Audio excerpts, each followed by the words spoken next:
right, story number three.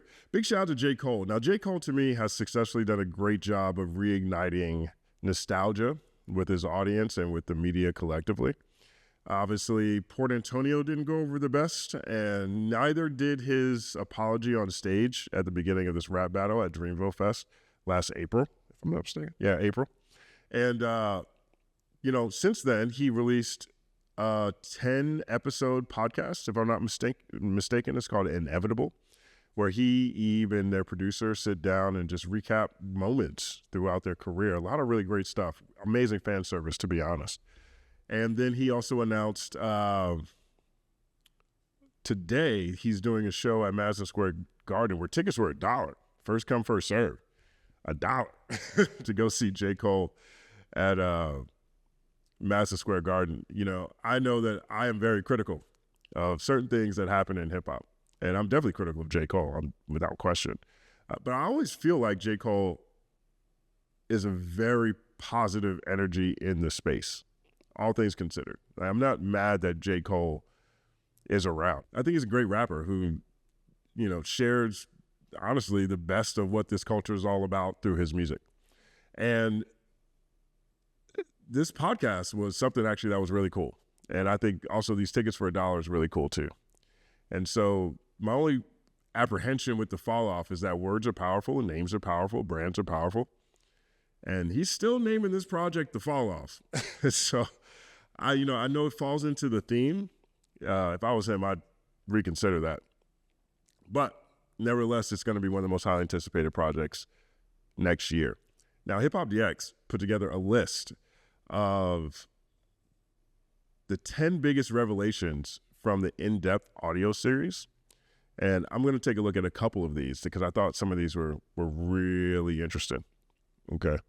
The first one I'll look at here is J. Cole was taking shots at Kanye West on Looking for Trouble.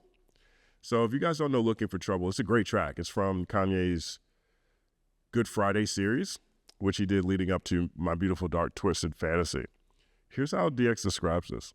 J. Cole credits Kanye West in episode 1 with changing his life by giving him the confidence to be himself and rap about regular stuff. But his first encounter with his favorite artist was not quite what he hoped. In a later episode, Cole recalls watching Ye's pre-My Beautiful Dark Twisted Fantasy Ustream in 2010 and hearing him give a dismissive answer when he asked if he had any plans to work with Cole, who at the time was on the come-up. He said, we might put him on one of the Good Fridays or something. It was like a yes, but he's not a nigga that I would feature on my album, Cole remembers with a twinge in his heart. As fate would have it, Kanye phoned him soon after and asked him to jump on a song for his Good Friday series. Cole was on tour at that time, initially declined due to time constraints, but ultimately said yes and drove 2 hours to a nearby studio to record his verse. 2 hours to a nearby studio. 2 hours is not nearby. As it turns out, the chest-beating verse was aimed at Yeezy. So he jumped on a Kanye song in 2010, 2011, whenever that was. Jumped on a Kanye song, 2010 probably. Jumped on a Kanye song and dissed Kanye. I don't think I took it as a diss. I remember this verse very well. It's actually a really good verse from J. Cole. I don't think I thought about him dissing Ye. Here's what he says. The world has never known that. Those were direct shots at Kanye because days prior I had seen him be like, we might put him on a Good Friday song or something. Those are shots I know only Kanye would feel. Ye didn't seem to detect the disses, however, as he told J. Cole he killed it and even recorded his own verse for the song so they could have a moment. The final verse still irked Cole, though, who felt that his verse was sabotaged due to it being nudged off beat during the mixing process. Things haven't become any less complicated between the pair since. 1 second applause. No, that's actually kind of funny. So we, on my channel, I have a conversation with Consequence. Really great conversation, too. Check it out if you missed it. He has a new song with Chuck D that's really great. And so I asked him about how Kanye handles people who diss him. And the example I used was Gone because it had Cameron on it. And Cameron and Jim Jones were very critical of Kanye's fashion choices right before Late Registration came out. And what Consequence says was, Kanye just takes stuff like that and lets it bounce off of him. He's just like, because he has a bigger mission. He has a bigger mission, right? So he'll usually take moments like that and still try to make it the best song or whatever, but he won't let people know that he was bothered by that kind of stuff, right? And this feels like a great example of that to me, because J. Cole said that Kanye nudged his verse off beat and it bothered him. 1 second applause. So he jumped on it. He said, okay, let's throw this off real quick. I know who this dude talking to right here. Oh man. So here's the lyrics to that song, if you guys are curious what J. Cole might have said on Looking for Trouble. So what he said, his verse goes, hey, cold world, make way for the chosen one. What you now hear is putting fear in all the older ones. Downplayed me to downgrade me like they don't notice him, right? I mean, it makes sense since he's not going to be on the album, but he could be on a Good Friday joint, a throwaway essentially. Your shoes too big to fill? I can barely squeeze my toes in them. I don't know about that, J. Cole, but I understand you were upset. Effing hoes while teaching hitters to hold your sons. This is the rap Moses, scratch that, Mary and Joseph's son. High as fuck with a cold flow and a loaded gun. Never say I'm better than Hove, but I'm the closest one. Heard you looking for trouble, what, I'm supposed to run? Your bitch invited me inside her, ain't I supposed to come? Got hitters that'll blow your tee off, put a hole in one. Now you outside of heaven's gate, fronting like you know someone. Talking hard, but y'all still ain't push me. They say you are what you eat, and I still ain't pussy. Now, I do like that last line. 1 second applause. That's one of the best lines from it. But you can see some of the subtle stuff going on. Oh, you too old? Yeah, I can barely put my feet in your shoes, Kanye. You know, so it looks like Cole's had a longer history of dissing someone he says is his idol. You know, shout out to Deleted. His J. Cole piece is amazing. And one of the things he points out is how Cole throws rocks and hides his hand all the time. And it looks like that might have extended back longer than most of us remember. But that was a revelation that DX pointed out from this podcast, Inevitable. 2, J. Cole had a divine encounter with Nas where he played Let Nas Down. Now, this is one that I thought was really interesting. I think he's talked about this before. This feels really familiar to me, but I'll go ahead and read how DX described it because it's actually a pretty cool story. As the story goes, J. Cole made Let Nas Down after finding out that Nas, one of his hip-hop heroes, hated his 2011 single Workout. Just days after recording Let Nas Down, Cole was playing it for Eve at an airport in Houston, where they looked up and saw none other than Nas about to board the same flight. Right in that moment, I was like, this is some divine-ish. This is a sign from God, he says in episode 8. Making the encounter even crazier is the fact that Nas was seated in the row behind J. Cole.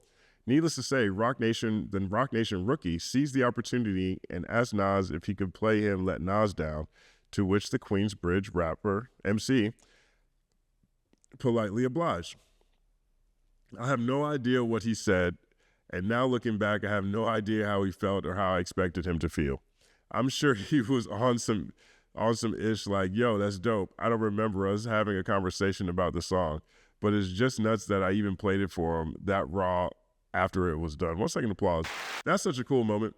I mean, you know, Cole clearly looks up to Nas, and Let Nas Down really goes into that feeling. And the fact that they bumped into each other at the airport and they were sitting a row apart and he got a chance to play it for him is actually a really cool tidbit. I wish he remembered more what Nas said. I'm not sure. I'm curious about what Nas thinks about that song, especially now. I remember that I was at the airport once and Post Malone was there. I ignored him. All right, so this is also something that's pretty cool. Villmatic was the song that finally won Jay-Z's approval. I used to love this song. 1 second applause. Villmatic is crazy. It's off of Friday Night Lights. One of his best mixtapes, too. And so here's the story of how that went. J. Cole's early stint on Rock Nation wasn't as smooth as he hoped, as Cole's initial resistance to give the label a hit they were looking for irked Cole, further complicating his ability to build a strong rapport with the Marcy Project's mogul. Things changed in late 2010, though, when Cole dropped Villmatic, an emphatic freestyle over Kanye West's Devil in a New Dress that wound up on his Friday Night Lights mixtape. The reaction that I got from Jay on this song, he didn't hit me or nothing, but we were at Yankee Stadium show with Eminem. He says in episode 6, "You have to understand at this time, yeah, I was signed to Jay, but it wasn't like Jay is my man. Nah, seeing Jay was a rare occasion." Around that time, there was the joke, there's no pictures of Cole and Jay don't F with Cole, Eve interjects, which is funny, but the reality was you made it a point to be like, nah, I'm not going to bother him. Yeah, I mean, that was a thing. People were very curious about Jay-Z and J. Cole's relationship, especially after he made this song about letting Nas down, you know. People were always really curious about how their relationship was. And again, you have to put this into context. You know, Drake had Lil Wayne, Kendrick had Dr. Dre, and Cole had Jay-Z. And, you know, it always seemed like there was a bit of a distance between the two. Cole then recalls being backstage at the concert and bumping into Hove. I see Jay coming out the artist lounge where friends and family be at. He was like, "Cole, yo, I'll never forget it," because he said it like this. That Villmatic, he called it Villmatic. He said, "Woo, that's my favorite joint I've ever heard from you." That was a moment for me. 1 second applause. That's dope. I like that story too. Now, this is something I didn't know. J. Cole was rejected by Eminem's manager before signing to Jay-Z. J. Cole had spoken before about how 50 Cent had the chance to sign him before Jay-Z, but it turns out another rap legend, or at least his closest confidant, turned down the opportunity as well. In episode 2, Cole and E revealed that they met with Eminem's longtime manager, Paul Rosenberg, before joining Roc Nation, but the Shady Records co-founder was completely uninterested. Paul Rosenberg genuinely felt like he was disinterested and didn't give a F. It felt like it was a favor to somebody. There was no vibe to that meeting. He didn't see it. He didn't get it, which is cool. He didn't play us at all, but you could feel the vibe wasn't there. He asks, even the way we came into the meeting, it was almost like, all right, I got a meeting to knock out real quick. Let's just do this. Rosenberg's lack of interest didn't knock Cole's confidence, though, as he was merely grateful to have met with such a prominent figure in the industry. The fact that I was right there with Eminem's manager and had somehow made it onto his radar was just more proof of like, yo, keep doing this, keep doing what you're doing. Months later, Cole would end up becoming the first artist signed for Jay-Z's newly launched Roc Nation imprint. 1 second applause. And that's funny too, because at that time, Eminem had Yellow Wolf. So he was the other one, right? Yellow Wolf was over there. Sci-Hi the Prince was with Kanye. I mean, all these guys coming in at that point in time had someone major of stature who was co-signing them, ushering them into the game.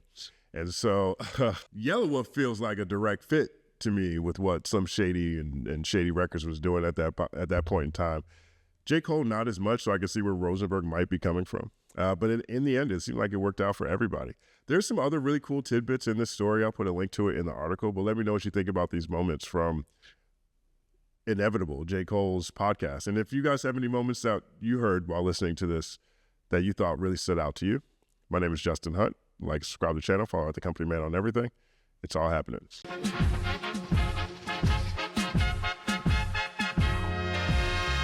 Justin Hunt is here, it's all happening. Justin Hunt is here, it's all happening. The mathematical breakdown of this mighty game of rap we in. It's boom bapping. Systematical culture views, it's radical, it's all happening. Shaking hands and dapping them. Life through the lens of hip hop, from trip hop to yes, dog. You don't stop, you don't stop. Justin Hunt is here, it's all happening. It's all happening, yes, it's all happening. Justin Hunt is here, it's all happening. It's all happening, yes, it's all happening.